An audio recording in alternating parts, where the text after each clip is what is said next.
Alright. What's good, my niggas? It's your boy BTD, man.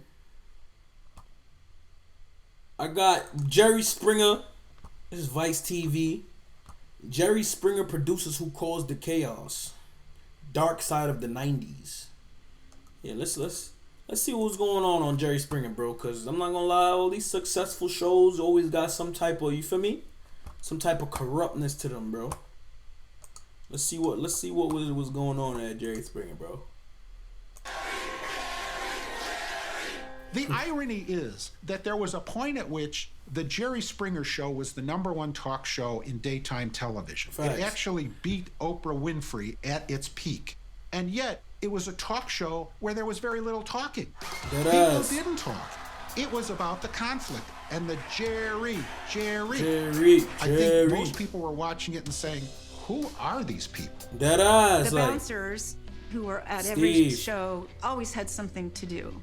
You get people up there and you tell them the story, and one of them, somebody says something, and get mad, they get up and they whack them. Women did that a lot.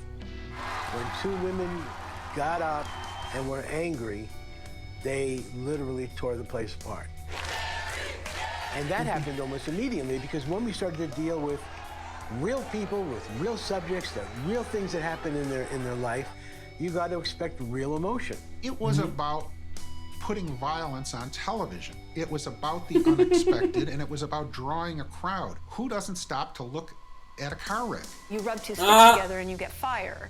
So it's quite orchestrated, but then what's always the spontaneous, sort of authentic part of it is exactly how people react and how far do they go.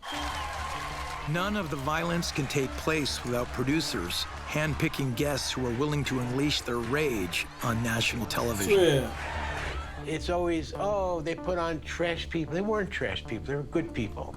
Oh, they put on sluts and this and dope addicts, and stop it already. We didn't, these are good, solid people who came on the show and probably had more guts than half of the people out there who criticized them at the time.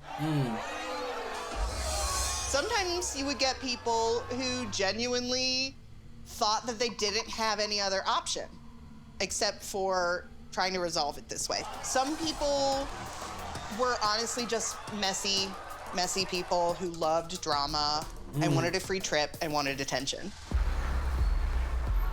They would fly in people from all over the country.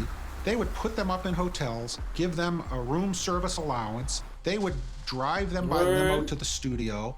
And this could be the biggest day of their lives. About to be on TV. When all the guests arrived in Chicago, you kind of get them settled in their rooms, and then you take them out to dinner.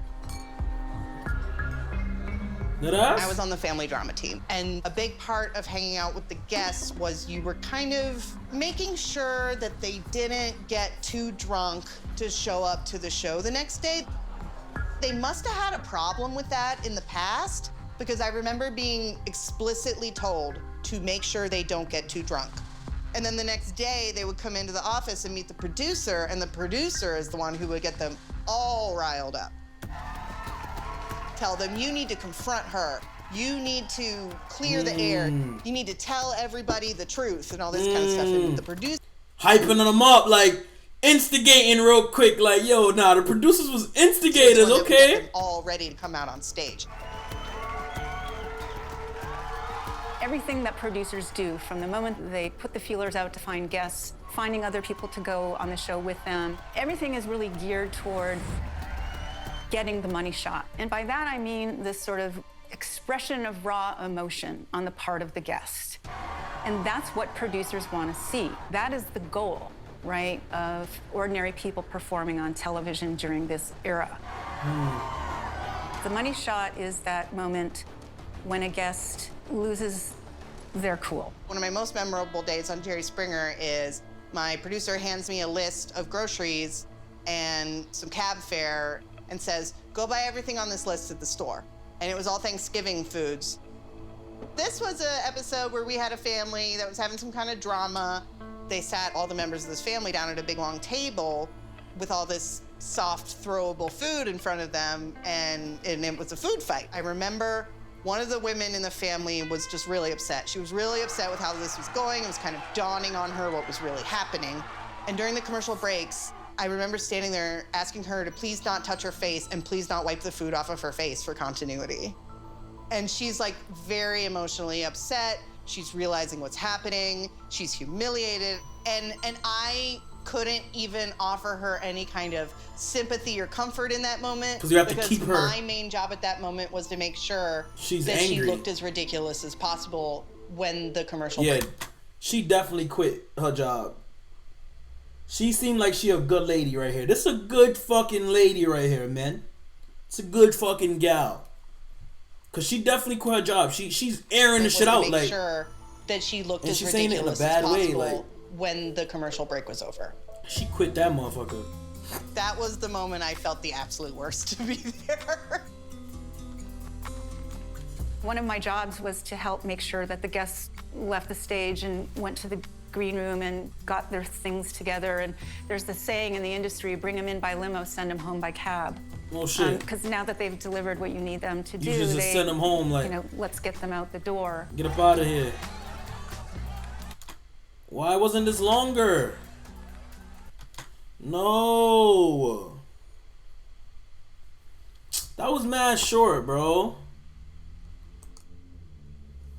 Nah, they gave us some sauce though, I'm not gonna lie. The producers was the ones getting them hyped up. So Jerry Springer was real though. Jerry Springer was real. I thought Jerry Springer was all staged. Like, that's what I thought. I thought everything was staged. I thought this shit was, I ain't know nothing was real about that shit, to be honest. But, okay, so the producers, you feel me? The producers was the ones that had to hype up the ting, bro. Get bitches fighting, bro. Jerry. Head that nigga.